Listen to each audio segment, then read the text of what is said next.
নমস্কাৰ আজি এটা নতুন ভিডিঅ' লৈ আপোনালোকৰ আগত মই অমূল্য আৰু আপোনালোকক পুনৰবাৰ স্বাগতম জনাইছোঁ মোৰ YouTube channel advance Excel power BI and table training.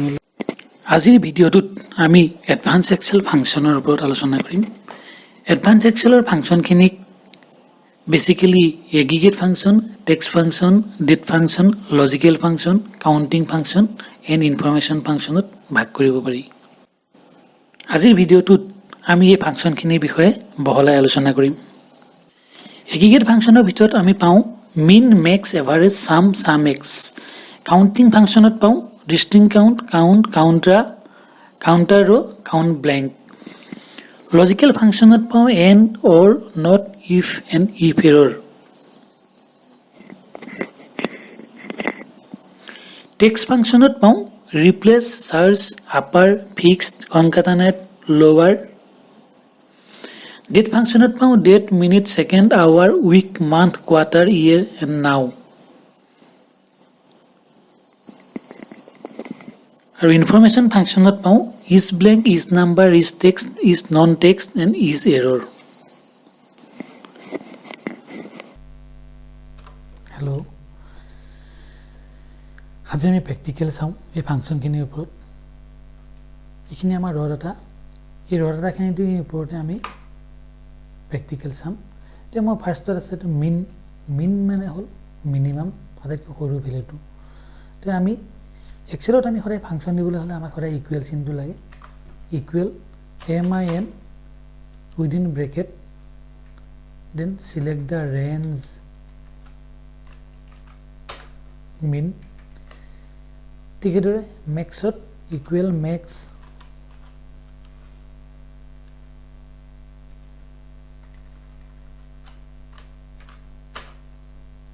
Max.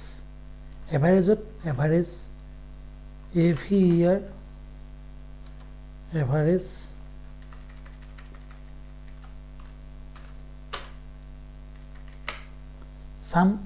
সামত আমি সাম লিখিব পাৰোঁ, আৰু সামত আটাইতকৈ শ্বৰ্টকাট ফৰ্মুলাটো হ'ল alt equal then enter the sum. সামিফত আমাৰ সদায় কণ্ডিশ্যন লাগে। আমি সদায় সামিফত কি কৰোঁ, কণ্ডিশ্যন দি আমি সাম কৰোঁ। ইকুৱেল সামিফ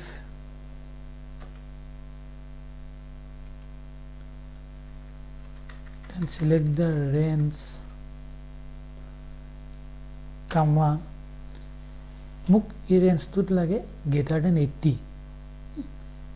80ৰ ওপৰত যিকেইটা নাম্বাৰ আছে মোক সেইকেইটা নাম্বাৰহে চাম লাগে, বাকী নাম্বাৰখিনি মোক চাম নালাগে। তেতিয়া মই কি কৰিম, within inverted comma greater than 80, inverted comma close, then bracket close, enter. এইটো হ'ল মোৰ সামিফ, যিটো আমি কণ্ডিশ্যন দি এপ্লাই কৰোঁ। কণ্ডিশ্যন দি পেলাই আমি সাম কৰোঁ। সাম প্ৰডাক্ট কি হয়, এইটো এটা এৰে ফৰ্মুলা। সদায় আমাৰ ফাৰ্ষ্ট নাম্বাৰটোৰ লগত ছেকেণ্ড নাম্বাৰৰ মাল্টিপ্লাই হ'ব। ইকুৱেল সাম প্ৰডাক্ট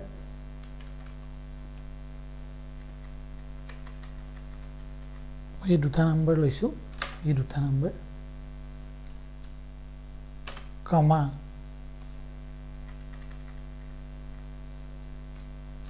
এইটো ৰেঞ্জ লৈছোঁ।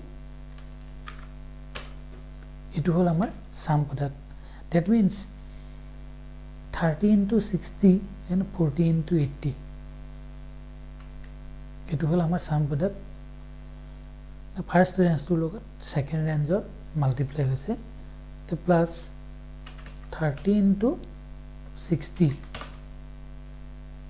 Plus 40 into 80, 40 into 80।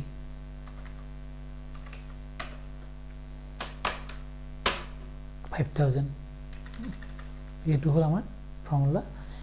সাম এছকিউ মতলব হ'ল সাম স্কোয়াৰ। এইটো আমি ইকুৱেল সাম স্কোয়াৰ দেন মই দুটা নাম্বাৰ লৈছোঁ 30 আৰু 40, ব্ৰেকেট ক্লোজ, দেন এণ্টাৰ। এতিয়া 30 আৰু 40 আমাৰ কি হ'ব, ইহঁতৰ স্কোয়াৰটো সাম হ'ব যেনেকৈ 30 স্কোয়াৰ হ'ল আমাৰ 900 40 স্কোয়াৰ হ'ল আমাৰ 1600 এই দুটা যদি সাম হয় 2500 এটোই হ'ল ইয়াৰ ফৰ্মুলাটো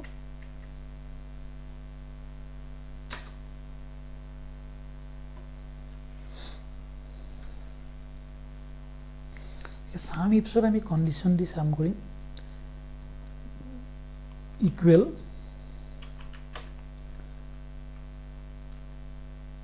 sum ifs এই ৰেঞ্জটোত সাম হ'ব লাগে আৰু এইটো ৰেঞ্জৰ ভিতৰত মোৰ হ'ব লাগে কি 2 কন্ডিশনটো যত ফুলফিল হয় সেইকিটাহে মোক সাম হ'ব লাগে তে 2 কন্ডিশনটো ফুলফিল হোৱা কিটাহে মোৰ সাম হ'ব লাগে 2 কন্ডিশন ফুলফিল কিটাত হৈছে মোৰ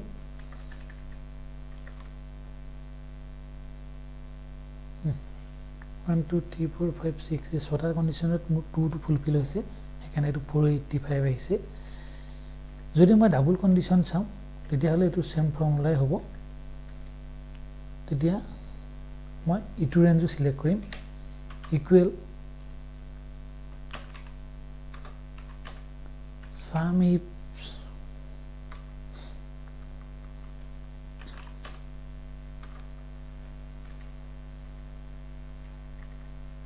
sum ifs select the range comma first condition comma 2 comma last condition comma et muk no lage no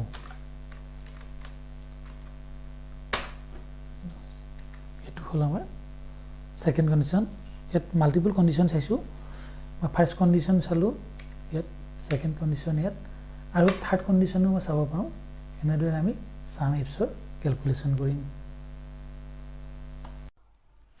etia hu date function or upor date function to ba ami weekday number weekday text month number month quarter year এই গুটিখিনি আমি particular এটা ডেটৰ পৰা extract কৰিব লাগিব generally যেতিয়া আমি পাৱাৰ বিআইত কাম কৰিম এই ডাটা বিলাক আমি ডাটা এনালাইসিস কৰিবৰ কাৰণে এনেদৰে সৰু ভাগত আমি ভাগ কৰি ল'ব লাগিব এতিয়াহে আমি ডাটাখিনি এনালাইসিস কৰিবলৈ আমাৰ সুবিধা হ'ব এতিয়া এই ফাংচনটোত আমি টু ডেট চাওঁ টুডে আমি লিখিব পাৰো ইকুৱেল টু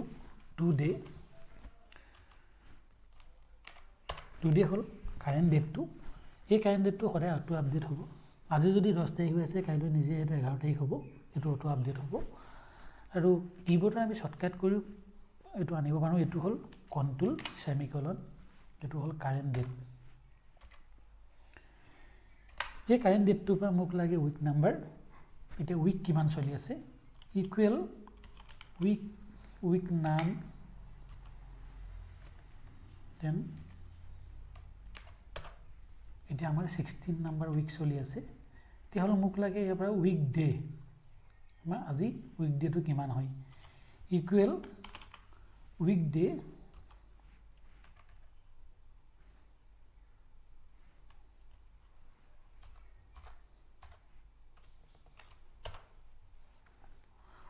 হলো 1 যদি উইকডে টো 1 আমাৰ এখানে হৈ আছে আমি কেতিয়াৰ পৰা আমি ডেটটো লম যদি আমি বিচাৰো যে নহয় মোক নাম্বাৰ 1 হল আমাৰ সানডে টু স্যাটাৰডে আৰু number 2 hall Monday to Sunday যদি মই 1 লম তেতিয়া হলে 1 হ'ব যদি আমি 2 লম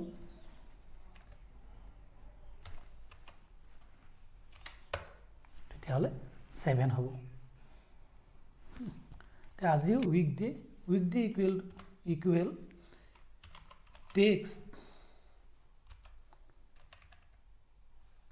কমা উইদিন ডাবল কোট ডি মানে এটো হল ডে যেনেদৰে আমাৰ এম হলে মান্থ হয় সানডে আজি হল উইকডে সানডে এতিয়া হলে month number equal to month within bracket month number এটো হল এপ্ৰিল আমাৰ 4 মান্থ এতিয়া হলে month equal text comma within inverted comma mm এটো হল মান্থ এপ্ৰিল এতিয়া হল আমাৰ quarter month number divided by 3 comma 0 এটো হল আমাৰ কোয়ার্টার 2 এতিয়া হল year equal to year date eto year 2022 next aile amar now function ami likhibo paru equal now function amar ki hoy date plus time ekeloge insert hoy aru time or shortcut to hol shift control semicolon eto hol time এতিয়া time ফাংশনটো পা আমাক লাগে second equal sec second then second মোৰ 0 হৈ আছে equal minute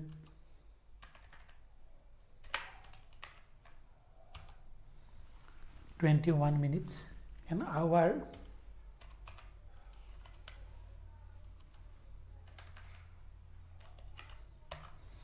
10 hours বাকি থকা ফাংশন খিনি আমি পুনৰ এটা ভিডিওত আলোচনা কৰিম নহলে ভিডিওটো বৰ দীঘল হ'ব যদি আপোনালোকে মোৰ ভিডিওটো চাই ভাল পাইছে নিশ্চয় লাইক শেয়াৰ আৰু কমেন্ট কৰিব কিন্তু সাবস্ক্ৰাইব কৰিবলৈ নাপাহৰিব পুনৰ এটা ভিডিওত লগ পোৱাৰ প্ৰতিশ্ৰুতিয়ে আজিলৈ আহোঁ